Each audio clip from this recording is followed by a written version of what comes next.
नमस्कार स्टूडेंट। आज का हमारा टॉपिक रहेगा ऑपरेशन एंड्यूरिंग फ्रीडम।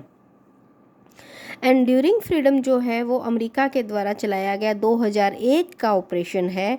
इसे दूसरा खाड़ी युद्ध कहा जाता है। देखिए, हमने पहला खाड़ी युद्ध 1990 का पढ़ा था, जब इराक ने कुवैत पे हमला किया था। ये प्रथम खाड़ी युद्ध कहलाता है। तो इसके प्रथम खाड़ी युद्ध के बाद में ऑपरेशन डेजर्ट स्टॉर्म अमेरिका द्वारा किया गया था, जो कि इराक पर हमला किया गया था। उस समय जॉर्ज बुश सीनियर थे और उन्होंने न्यू वर्ल्ड ऑर्डर दिया था, और वहाँ पे जो प्रमुख जनरल थे उनका नाम नॉर्मन श्वार्ज़कॉफ था, यूएसए के था। तो इराक के राष्ट्रपति उस समय सद्दाम हुसैन थे। उन्होंने कहा था 100 जंगों की एक जंग होगी, लेकिन हुआ क्या था कि इराक बहुत बुरी तरह से हारा था। हाईवे ऑफ डेथ बन गया था, मृत्यु का राजपथ बन गया था। उसके बाद में हमने ऑपरेशन रिस्टोर होप किया था, वो 1992 में था। सोमालिया में गृह युद्ध चल रहा था, और गृह युद्ध के समय में अमेरिका ने भूखे लोगों को खाना उपलब्धि करवाई थी, और यहाँ पे ये मानवता को लेकर चलाया गया एक ऑपरेशन था। उसके बाद में हमने 1998-1999 का ऑपरेशन अलाइड फोर्स हमने देखा था। ऑपरेशन कोसोबो इसका दूसरा नाम था। यहाँ पे हमने देखा था कि कोसोबो में सर्बिया मूल के लोग सर्ब रहते थे और अल्बाइन रहते थे। इन दोनों अल्पसंख्यक और बहुसंख्यक के मध्य झगड़ा चल रहा था, गृह युद्ध चल रहा था। उस समय सर्बिया का स्लोबोदान मिलोसेविच जो प्रेसिडेंट था, नेता था। तो यहाँ पे इसने यहाँ जो स्लोबोदान मिलोसेविच को अमेरिका ने हराया था, और इस दोनों के गृह युद्ध में सामने आके कोसोबो के संकट को दूर किया था। तो कोसोबो को संकट को दूर करने वाले यहाँ पे जो थे क्लिंटन थे। तो ऑपरेशन अलाइड फोर्स के समय राष्ट्रपति अमेरिका के क्लिंटन थे। क्लिंटन ने टार्नोफ थ्योरी दी थी। उसका अर्थ है कि मैं पूरे वैश्विक वातावरण को नहीं, बल्कि घरेलू आर्थिक व्यवस्था को देखूंगा। अब उसके बाद में हमने देखा था क्लिंटन ने ही 1998 में इनफाइनाइट रीच किया था, क्योंकि अलकायदा ने किया क्या था, नैरोबी केन्या की राजधानी और तंजानिया की राजधानी दार एस सलाम के अंदर अलकायदा के जो लोग थे उन्होंने अमेरिका दूतावास में एक एरोप्लेन से वो वार किया था।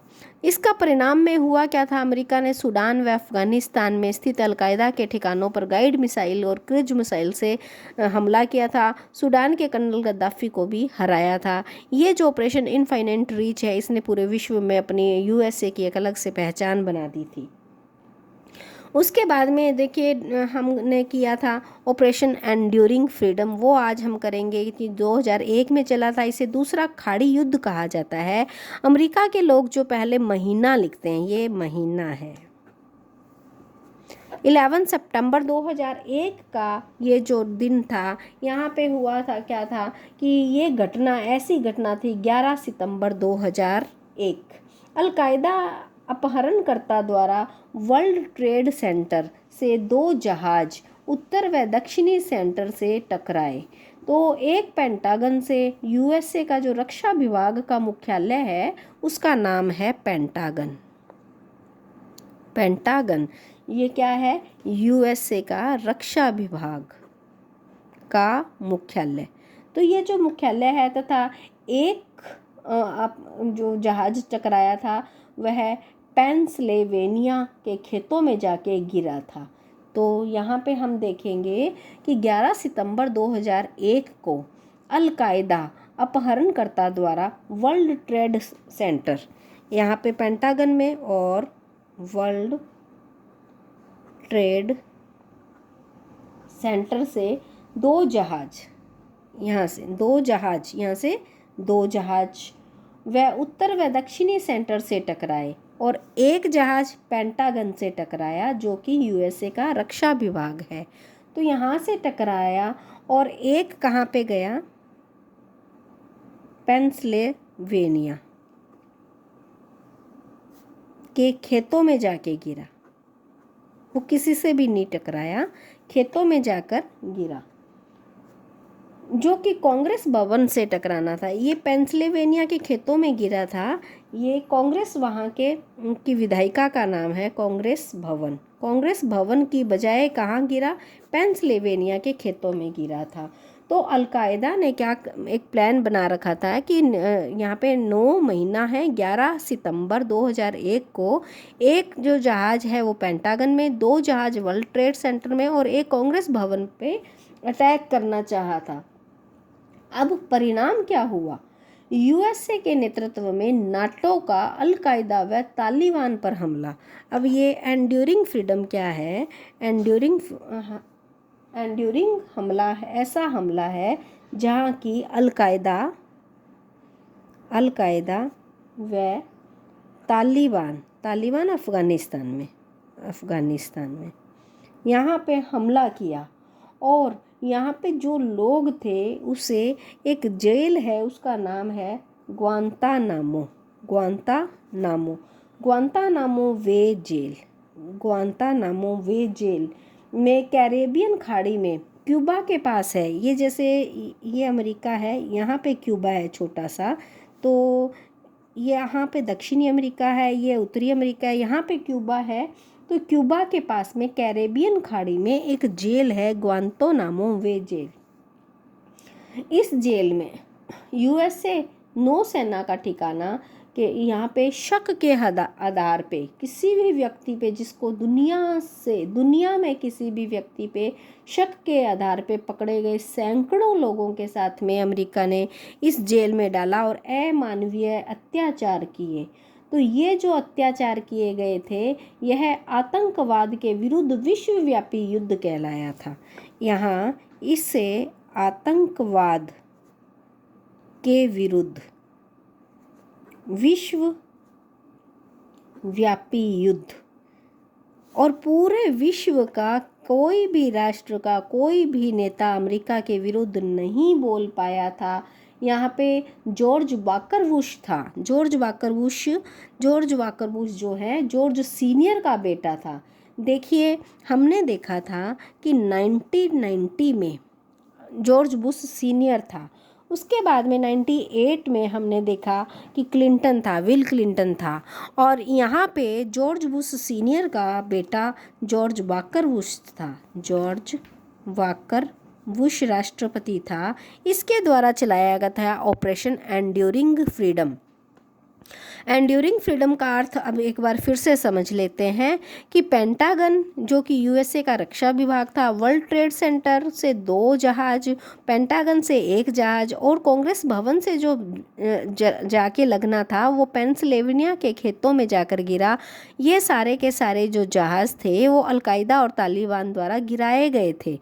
तो ऑपरेशन एंड्यूरिंग फ्रीडम में जॉर्ज वाकर बुश ने क्या किया कि अलकायदा व तालिबान को अफ़गानिस्तान में खूब बुरी तरह से पकड़ा और पकड़ने के लिए क्या किया, पूरे विश्व में हर कहीं जहाँ पे भी उसे शक हुआ कि ये अलकायदा के लोग हैं या ये तालिबान के लोग हैं, उसे कैरेबियन खाड़ी के ग्वांतानामो जेल में गिराया और वहाँ पे बहुत ही अमानवीय व्यवहार किया और अपने आप को ये बताया कि अब मैं आतंकवाद के विरुद्ध विश्वव्यापी युद्ध कर रहा हूँ और विश्व में हर कहीं आतंकवाद का खतरा का ख़त्म करने के लिए मैं ऐसा कर रहा हूँ। इस वजह से पूरे विश्व में यूएसए के खिलाफ कोई भी राष्ट्र या कोई भी नेता नहीं बोल पाया। तो ये जो मानवीय अत्याचार किए थे या वर्ल्ड ट्रेड सेंटर पे जो जहाज टकराए थे इसके कारण से किए थे। तो यहाँ पे बात ये है कि आतंकवाद के विरुद्ध का विश्वव्यापी युद्ध नाम लेने इसके बाद में इसने पूरे विश्व के लोगों को शक के आधार पे अमानवीय व्यवहार करके और ग्वांतानामो जेल में इन्होंने रखा। तो ये जॉर्ज बुश है, वाकर बुश है, उसके द्वारा किया गया आक्रमण था और इससे पूरे विश्व को अमेरिका का एक ऐसा हेजेमनी स्थापित हो गई, ऐसा झगड़ा जो पूरे विश्व में आतंकवाद के विरुद्ध कर रहा था लेकिन पूरे विश्व में अपनी एक हेजेमनी स्थापित कर रहा था। तो हुआ आगे का जो इराकी फ्रीडम है वो हम अभी कर लेते हैं। ऑपरेशन इराकी फ्रीडम जो कि 2003 में चला था। यहाँ पे भी जॉर्ज वाकर बुश थे, यहाँ पे भी वाकर बुश यानी सीनियर बुश के बेटे थे और जॉर्ज वाकर बुश के द्वारा यहाँ पे क्या हुआ था, कुछ 34 देशों की सेना आई और उसे कॉलिएशन ऑफ विलिंग्स, आकांक्षियों का महाजोट। यहाँ पे जो 34 देशों की सेना आई थी इसे कहा जाता है कॉलिएशन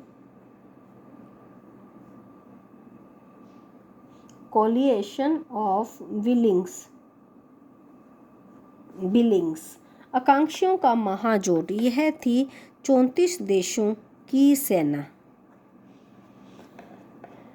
ये 34 देशों की सेना प्लस यूएसए की सेना ने क्या किया, इराक पर आक्रमण किया। और इराक पर आक्रमण करने का कारण ये बताया कि इराक का सद्दाम हुसैन बहुत ज़्यादा बम बना रहा है, WMD रासायनिक और जैविक बम बना रहा है और अलकायदा को शरण दे रहा है, इसीलिए केवल ये कहकर इराक पर हमला किया। सद्दाम हुसैन इराक के राष्ट्रपति थे, क्योंकि यूएसए की बात नहीं मानता था, इसीलिए गलत अफवाह फैला दी कि इराक परमाणु बम बना रहा है, WMD बना रहा है, और यहाँ गलत अफवाह फैला के यहाँ पे इराक जो है वो सिरफिरा है, विश्व में घृणा पैदा करवा दी इराक के विरुद्ध।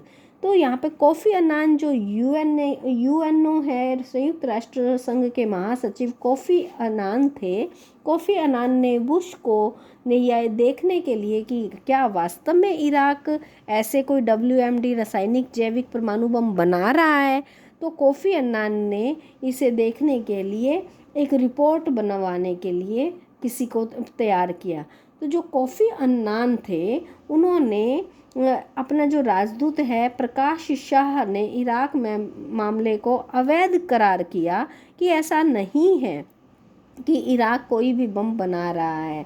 लेकिन कोफी अन्नान की जो रिपोर्ट आनी थी कि उसने ऐसा किया है, उससे पहले ही यूएसए ने इराक पर हमला कर दिया। अब सुनिए, 40 देशों की सेना ने यूएसए के साथ मिलके इराक पर हमला किया। ठीक है, अब एक शब्द तुमको ध्यान रखना है, हैंस ब्लिकिंस रिपोर्ट। इसके बारे में बहुत बार प्रश्न पूछा जाता है, तो तुम अपने नोटबुक में नोट डाउन कर लो, हैंस ब्लिकिंस रिपोर्ट, जो कि जून 2003 की है। सुरक्षा परिषद ने क्या किया, हैंस ब्लिकिंस को इराक के जैविक हथियार व रासायनिक हथियारों की जांच का जिम्मा सौंपा था। हैंस ब्लिकिंस को इराक क्या जैविक हथियार बना रहा है, इसका जिम्मा सौंपा। उसकी रिपोर्ट आने से पहले ही इराक पर यूएसए ने आक्रमण कर दिया और रिपोर्ट में कहा इराक के पास तो ऐसे हथियार है ही नहीं, क्योंकि उसकी जो रिपोर्ट आ गई थी जून 2003 में, लेकिन मार्च 2003 में ही यूएसए ने इराक पर हमला कर दिया। और ये जो हमला है यह दूसरा खाड़ी युद्ध कहलाता है। तो हैंस ब्लिकिंस रिपोर्ट क्या है, सुरक्षा परिषद द्वारा इराक के जैविक और रासायनिक हथियारों की जांच के लिए बनाई गई एक रिपोर्ट थी, जिसने कब दी थी ये रिपोर्ट, जून 2003 में रिपोर्ट आई थी। लेकिन यूएसए ने मार्च 2003 में ही पहले इराक पर हमला कर दिया। इससे यूएनओ के जो कोफी अन्नान हैं इस हमले को अवैध करार कर दिया। अब हुआ क्या था, जो यूएसए था उसका साथ दे रहा था यूके का प्राइम मिनिस्टर टोनी ब्लेयर। तो यूके का जो प्राइम मिनिस्टर था यूके प्राइम मिनिस्टर था टोनी ब्लेयर। अब ये जो टोनी ब्लेयर प्लस कौन साथ में था, जॉर्ज बाकर बुश, इन दोनों ने मिलकर इराक पर हमला कर दिया। थोड़े समय बाद में यूके के जो प्रधानमंत्री आए थे उनका नाम था गॉर्डन ब्राउन। अब गॉर्डन ब्राउन जब आए तो उन्हें मालूम पड़ा कि जो इससे पहले राष्ट्रपति ब्लेयर थे, टोनी ब्लेयर थे, यह और अमेरिका के राष्ट्रपति जॉर्ज वाकर बुश ने मिलकर इराक पर गलत हमला करवाया था, तो उन्होंने एक कमीशन बिठाया, चिलकोटे कमीशन। चिलकोटे कमीशन किसने बिठाया था? टोनी ब्राउन ने बिठाया था। किसके विरुद्ध? गॉर्डन ब्राउन ने बिठाया था। किसके विरुद्ध? टोनी ब्लेयर, जो कि यूके के प्रधानमंत्री थे, इनके विरुद्ध बिठाया कि क्या ये जो ऑपरेशन इराकी फ्रीडम या एंड्यूरिंग फ्रीडम किया है, क्या ये सही था? तो पता चला इराक पर आक्रमण की एक गलती थी ब्लेयर की, क्योंकि जॉर्ज वाकर बुश की हेल्प की, एक गरीब देश को मारा, इराक को मारा। ये जो है गॉर्डन ब्राउन जो है, उसका जॉन चिलकोटे कमीशन के द्वारा बात 2003 में स्पष्ट हो गई कि ये एक गलत कार्य किया था। जो जॉन चिलकोटे कमीशन आया था, ये 2009 में आया था। तो जैसे जैसे मैं बात बोल रही हूँ स्टूडेंट, वैसे वैसे तुम्हें लिख लेना है operation Iraqi freedom. Operation Iraqi freedom जो है, उसे दूसरा खाड़ी युद्ध भी कहा जाता है। इसमें यूएसए के प्रेसिडेंट जॉर्ज वाकर बुश थे।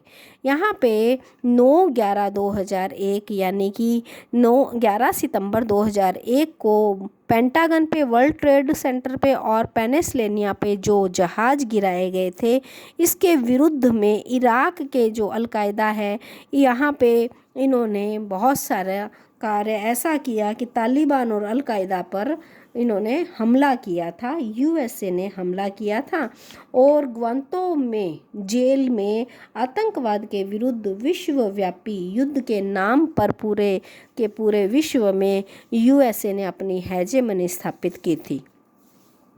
और इराकी फ्रीडम में भी जॉर्ज वाकर बुश ही थे। इन्होंने 34 देशों के साथ मिलकर कोलिएशन ऑफ बिलिंग्स के नाम से जाना जाता है, उनके साथ में मिलकर इराक पर हमला किया था। और इराक पे हमला यूएनओ की रिपोर्ट जून 2003 में जो आनी थी, उससे पहले मार्च 2003 में ही कर दिया था। तो जो यूएनओ की रिपोर्ट हैंस ब्लिकिंस रिपोर्ट जानी जाती थी, उससे पहले मार्च 2003 में ही यहाँ पे इन्होंने इराक पर हमला कर दिया था, जिसे कि दूसरा खाड़ी युद्ध के नाम से जाना जाता है। और यहाँ पे देखिए, दूसरा खाड़ी युद्ध यदि पूछा जाए तो ऑपरेशन एंड्यूरिंग फ्रीडम है, लेकिन अमेरिका ने अलकायदा के ठिकानों पर इराक पर हमला किया था, तालिबान पे हमला किया था। और फिर उसके बाद में जैसे ही इन्होंने बताया कि एक रेड डॉन नाम का ऑपरेशन चलाया, रेड डॉन नाम का। देखिए, इराक के राष्ट्रपति थे सद्दाम हुसैन। तो इन्होंने क्या किया, पूरे विश्व की मीडिया में इतना हाई फाई प्रचार किया कि जो सब के सब न्यूज़पेपर, पूरे विश्व के न्यूज़पेपर थे, वहाँ पे एक चित्र दिखाया कि एक क्रूर दरिंदा चूहे के जैसे पकड़ा गया। वह एक पानी के ड्रेनिंग सिस्टम, जो नालियाँ होती हैं, नाली की पाइप में कंकाल जैसे बड़ी हुई दाढ़ी, गंदे कपड़े, कंकाल के जैसे एक व्यक्ति एक पाइप में सिकड़ा हुआ बैठा, वो था सद्दाम हुसैन। सद्दाम हुसैन इराक का राष्ट्रपति था। तो यहाँ पे अमेरिका ये दिखाना चाहता था कि जो व्यक्ति मेरे साथ में जंग करता है, मैं उसका ऐसा हाल करता हूँ कि पाइप के कंकाल में इन्होंने क्या किया, सद्दाम हुसैन का यह चित्र पूरे के पूरे विश्व के अखबारों में, न्यूज़पेपर में छपवाया।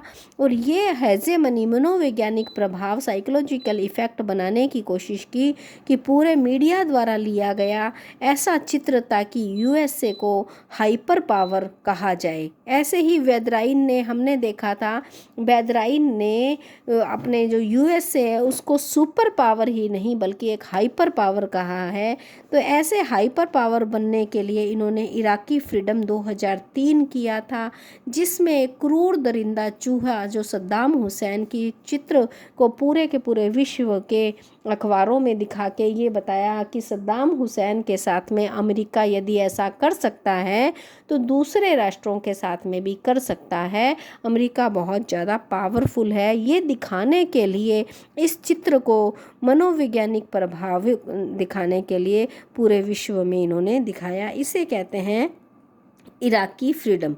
तो इराकी फ्रीडम 2003 में हुआ था। हैंस ब्लिकिंस रिपोर्ट जो कि मार्च 2003 में से पहले ही जून 2003 में आनी थी, और मार्च 2003 में ही ऑपरेशन कर दिया, इराकी फ्रीडम कर दिया। और यहाँ पे फिर ब्राउन द्वारा चिलकोटे कमीशन 2009 में बिठाया गया था, जिसमें कि जो यूके का प्रेसिडेंट है, यूके का प्राइम मिनिस्टर है टोनी ब्लेयर, उसको गलत ठहराया गया और एक गरीब देश इराक पर बहुत बुरी तरह से यूएसए व उसकी 34 देशों की सेनाओं ने प्रहार किया। तो ये जो बात कही थी, यहाँ से हम समझ सकते हैं कि यूएसए ने इराक के नाम पर पूरे विश्व पर अपना बहुत ही प्रभुत्व जमाने की कोशिश की है।